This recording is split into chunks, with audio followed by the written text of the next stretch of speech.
Imagine a man who seemed like the perfect neighbor, a contractor, a community volunteer, and even a clown who entertained children at parties.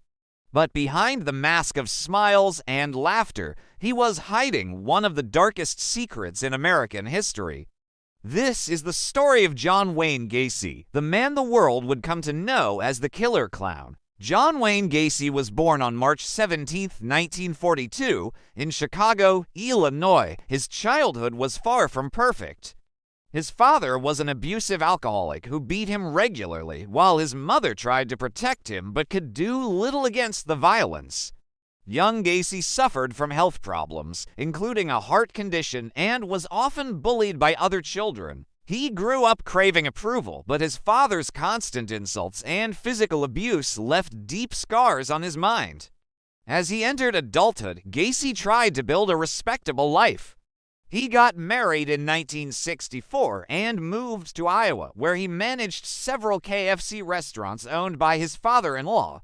At first, things seemed to be going well. He was considered a responsible man, active in local organizations, and even known for throwing parties. But beneath that surface, dark desires were growing.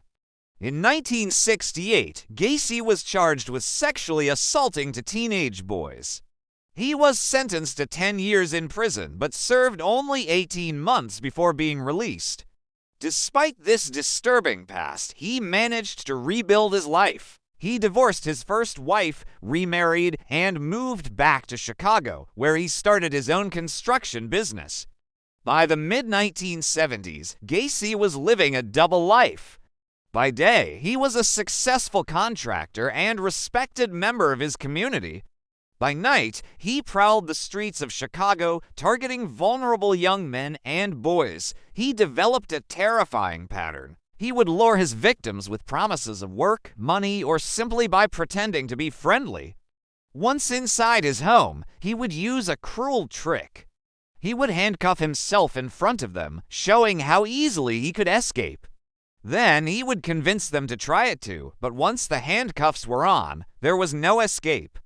Between 1972 and 1978, dozens of young men disappeared around Chicago. Families were desperate for answers, but police failed to connect the cases. No one suspected that the friendly man who dressed as a clown for children's parties was behind it all. Gacy's clown character, Pogo the Clown, became infamous. He performed at hospitals, parades, and birthday parties, all while hiding the fact that he was secretly murdering young men and burying their bodies beneath his house. The image of a clown, normally associated with joy and laughter, became forever linked to horror because of him. His killing spree continued for years. He often buried his victims in the crawl space beneath his house. When the crawl space became too full, he began disposing of bodies in the nearby Des Plaines River. The turning point came in December 1978. A 15-year-old boy named Robert Piest went missing after telling his mother he was going to meet a contractor about a job. That contractor was John Wayne Gacy. When Robert didn't come home, his family contacted the police. Investigators quickly connected Gacy's name with the boy's disappearance and began watching him closely. During surveillance, police noticed suspicious behavior. Gacy seemed nervous, driving long distances at night and giving conflicting stories. A search warrant was issued for his home.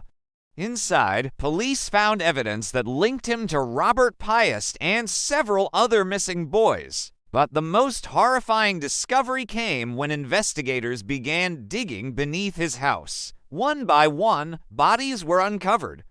The crawl space was filled with shallow graves, the stench of death trapped under the floorboards.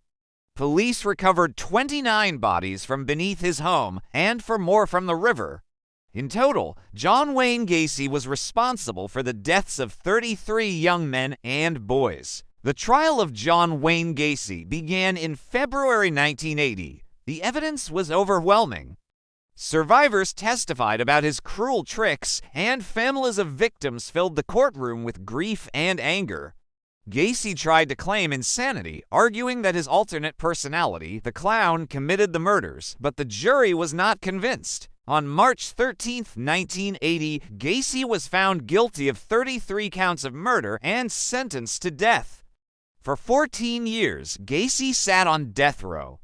During this time, he spent much of his days painting often disturbing images of clowns, including self-portraits of his alter ego, Pogo. These paintings became infamous, some selling for thousands of dollars, but most were destroyed out of respect for the victims. On May 10, 1994, John Wayne Gacy was executed by lethal injection.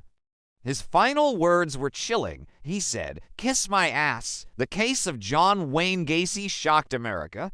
He wasn't just a killer, he was a man who hid in plain sight, a respected member of his community who used charm and deception to cover his monstrous reality. The image of the clown, once a symbol of joy, became forever tainted with fear because of him.